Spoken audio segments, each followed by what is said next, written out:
Definition of insurance. Insurance is a contract where one party, the insurance company, agrees to compensate another party, the policyholder, for specific losses or liabilities. These losses may result from events like property damage, accidents, or legal responsibility for harm caused to others. An insurance policy typically consists of two main sections: property coverage, protection against physical damage or loss of assets, such as vehicles or homes; liability coverage, coverage for legal obligations arising from causing harm or property damage to third parties.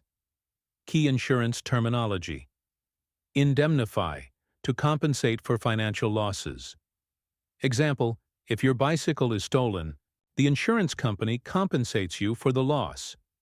Risk refers both to the object being insured, e.g., a vehicle or home, and the possibility of financial loss or damage. Example, owning a boat involves risks such as accidents or storms. Peril, an event that causes a loss. Example, flooding, fire, or vandalism are common perils. Object of insurance, the item or entity being insured, such as a home, vehicle, or business. How insurance works. When you purchase insurance, the insurer evaluates the risks and determines the premium, which is the amount you pay for coverage. In exchange, the insurer promises to cover specific losses under the terms of the policy. For example, when you insure a home, the insurer collects details about the property and its location. Based on this information, they calculate a premium. If the house is damaged by a storm, the insurer compensates you for repairs or replacement costs. Parties in an insurance contract: first party, the policyholder or the person purchasing insurance, e.g., homeowner, car owner. Second party, the insurer or the insurance company providing coverage. Third party, an individual or entity that may suffer injury or property damage due to the actions of the policyholder. Mandatory versus optional insurance. In many regions, insurance is mandatory. For instance, in the U.S., some states allow drivers to opt for a bond instead of insurance, but many regions require auto insurance by law. Failure to comply can lead to significant fines or legal consequences. Principle of indemnity. Indemnity ensures that insurance compensation is only for actual losses. It prevents policyholders from claiming more than they have lost, and ensures insurers pay fairly based on agreed terms. Fraudulent claims. Insurance fraud is a significant issue, costing billions annually. Some individuals stage accidents or exaggerate losses, violating the indemnity principle. Insurance companies are vigilant in detecting fraudulent claims to maintain fairness and keep premiums affordable. Property and casualty, P&C. Insurance is often categorized into two main areas: property insurance, coverage for tangible items like homes, cars, and businesses; casualty insurance, liability insurance, protection against legal liabilities when the policyholder causes harm or damage to others. Premiums and insurance contracts. The amount paid for an insurance policy is called the premium. Insurers determine premiums based on risk assessments, and policyholders must pay these premiums regularly to maintain coverage. In the event of a covered loss, the insurer compensates the policyholder according to the policy terms. Registered insurance broker, RIB. A registered insurance broker, RIB, in Ontario, is an independent professional who advises clients on insurance products. After passing the RIBO Level 1 exam, brokers are licensed and regulated under the Registered Insurance Brokers Act. Roles of a registered insurance broker. Independent professional. Brokers sell insurance products to clients, providing advice and coverage options. Regulated under RIBO. Brokers are licensed and must follow the Registered Insurance Brokers Act. Expert advice. Brokers assist clients in choosing appropriate insurance coverage based on their needs. Represents clients' interests. Brokers work with multiple insurers to secure the best coverage and rates for their clients. Responsibilities of a broker. Brokers must assess risks and compare insurance policies from different insurers to offer the best options. They ensure clients understand the coverage they are receiving. What is RIBO? Registered Insurance Brokers of Ontario. RIBO is the regulatory body overseeing insurance brokers in Ontario. It ensures brokers maintain high professional standards and ethical conduct. RIBO operates independently, but it reports to the government to ensure compliance. General insurance. General insurance includes coverage for property and liability risks, excluding life and health insurance. This category covers policies such as home, auto, and commercial insurance. Casualty insurance and liability. Coverage. Casualty insurance protects against third-party liabilities, which occur when an individual or business is legally responsible for causing harm or damage to others. Common causes of liability claims. Negligence. The most common cause of liability claims, such as in car accidents or unsafe property conditions. Nuisance. Creating a harmful or disruptive environment that causes injury or damage to others. Breach of contract. Failing to uphold a contractual agreement, resulting in legal action. Risk sharing in insurance works on the principle of risk sharing. Policyholders pay premiums into a shared pool, which is then used by insurers to cover claims when losses occur. Types of risk. 1. Personal risk. Risks related to an individual's health, job, or income, such as illness or job loss. Property risk. Risks to physical assets like homes or businesses from damage or loss, such as due to fire or theft. Liability risk. Risks arising from legal responsibility for harm caused to others, such as in the case of accidents or negligence. Speculative versus pure risk. Speculative risk involves the possibility of both gain and loss, such as in investment or starting a business. Insurance does not cover speculative risk. Pure risk involves only the possibility of loss, with no chance of gain. This is the type of risk that insurance is designed to cover. Definition of risk versus hazards. Risk refers to the chance of a loss occurring, such as financial loss from accidents, theft, or natural disasters. Hazards, on the other hand, are conditions or situations that increase the likelihood of a loss but do not directly cause it. For example, a collapsed roof in a building is a direct loss, but having old, weak structural supports is a hazard because it increases the risk of the roof collapsing. Similarly, a wet sidewalk in front of a store is a hazard, as it heightens the risk of a customer slipping and falling. Types of hazards. Hazards can generally be categorized into two types. Physical hazards. These are tangible conditions that heighten the risk of a loss. Examples include poorly maintained equipment, like frayed electrical cords that could lead to electrical fires. Hazardous work environments, such as a factory with exposed machinery parts that can cause injury.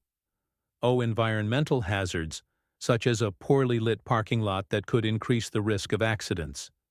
Though they don't immediately cause harm, physical hazards contribute to the likelihood of loss if left unaddressed. 2. Moral hazards. Moral hazards arise from human behavior, particularly negligence or dishonesty.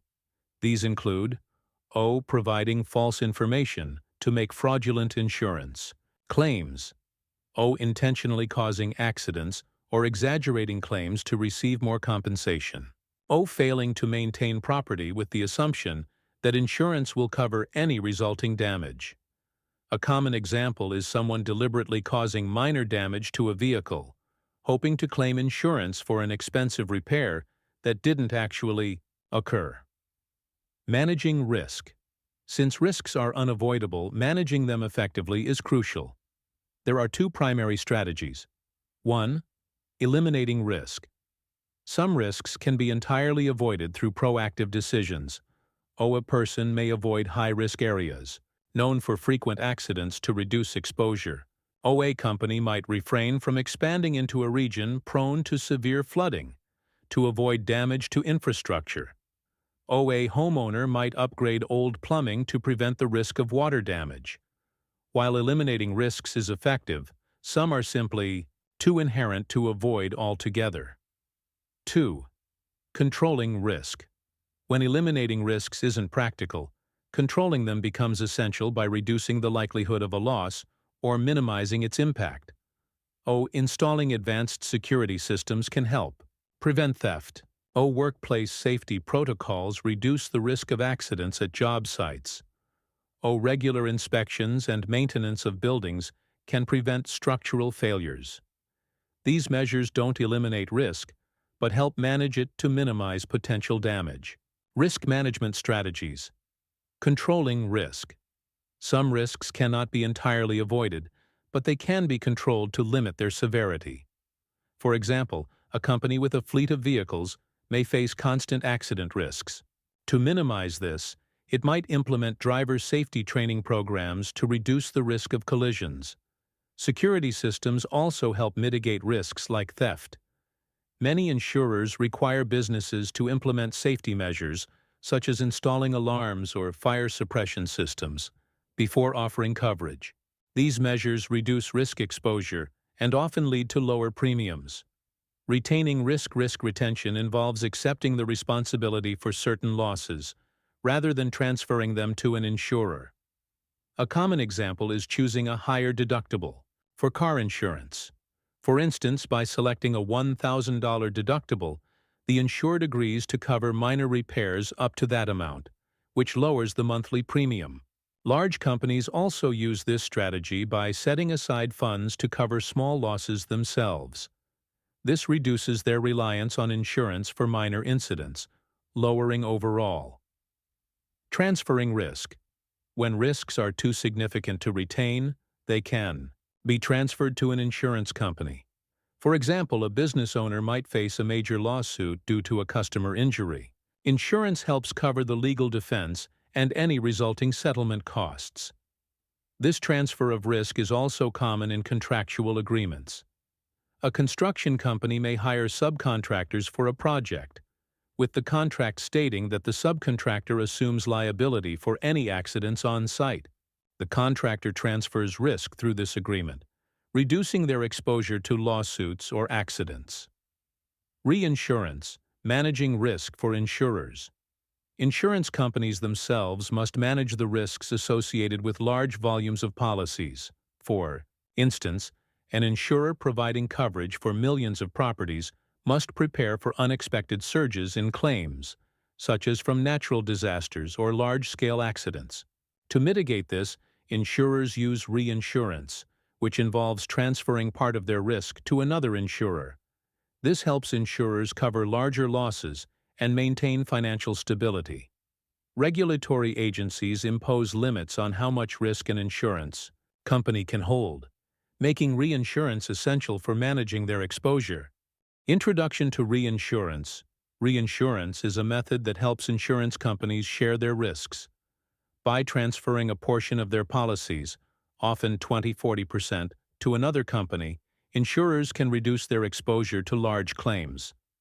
This allows them to maintain financial stability and accept more customers without taking on excessive risk. The process is similar to how a homeowner might secure multiple layers of insurance to protect against loss. If an insurer faces an unexpected surge in claims, reinsurance provides financial backing to cover these additional costs, ensuring the insurer remains solvent. The role of reinsurers and retrocession reinsurance companies support insurers by absorbing portions of the risk. However, reinsurers themselves may also transfer a portion of the risk to other reinsurers, a process called retrocession. This distributes the risk further, ensuring no single insurer is overwhelmed by massive claims. Through this process, the industry maintains stability, even during catastrophic events. Forms of reinsurance. Reinsurance can be classified into two types. Facultative reinsurance. Facultative reinsurance is used for specific high-value risks. For instance, if an insurer covers a luxury hotel, it may seek reinsurance for part of the risk. Their insurer evaluates the specific property before agreeing to share in the coverage. This method is tailored to unique risks but can be more time-consuming. Treaty reinsurance. Treaty reinsurance involves a long-term agreement between an insurer and a reinsurer. This covers an entire category of risks, such as all homeowners' policies. Each new policy written by the insurer automatically shares a portion of its risk with the reinsurer under predefined terms, making this a more predictable and consistent relationship. Methods of reinsurance. Reinsurance can be structured in two ways. Proportional reinsurance. In proportional reinsurance, both risk and premiums are shared according to a set percentage. For example, if an insurer cedes 30% of its policies to a reinsurer, both 30% of the premiums and claims are shared proportionally between the two. Non-proportional reinsurance. Non-proportional reinsurance involves the insurer retaining responsibility for claims up to a specified limit. For instance, if an insurer faces a $10 million claim but has a retention limit of $5 million, it covers the first $5 million and their insurer covers the remaining $5 million. The 5 functions of insurance plays a vital role in both individual financial security and broader economic stability. Its key functions include risk sharing and loss. Distribution insurance distributes the financial burden of losses across many policyholders. When one person suffers a loss, the shared pool of premiums helps cover it, reducing the financial strain on any one individual. Facilitating the credit system, insurance enables access to credit by assuring lenders that their investments are protected. For example, a bank might require homeowners insurance before granting a mortgage, ensuring that if the home is damaged, the loan is secure. Encouraging entrepreneurship and reducing financial anxiety insurance mitigates the risks faced by entrepreneurs. A small business owner, for instance, can focus on growth rather than worrying about the financial impact of a sudden loss, such as theft or property damage. Promoting loss. Prevention and risk reduction insurers often encourage loss prevention by recommending safety measures, such as installing sprinkler systems or improving security systems. This reduces both risks and premiums for the policyholder. Contributing to economic growth and employment. The insurance industry is a major employer, offering jobs in underwriting, claims processing, actuarial analysis, and more.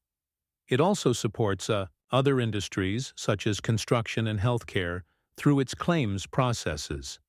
Additionally, insurers invest in infrastructure, such as public works projects, helping stimulate economic development.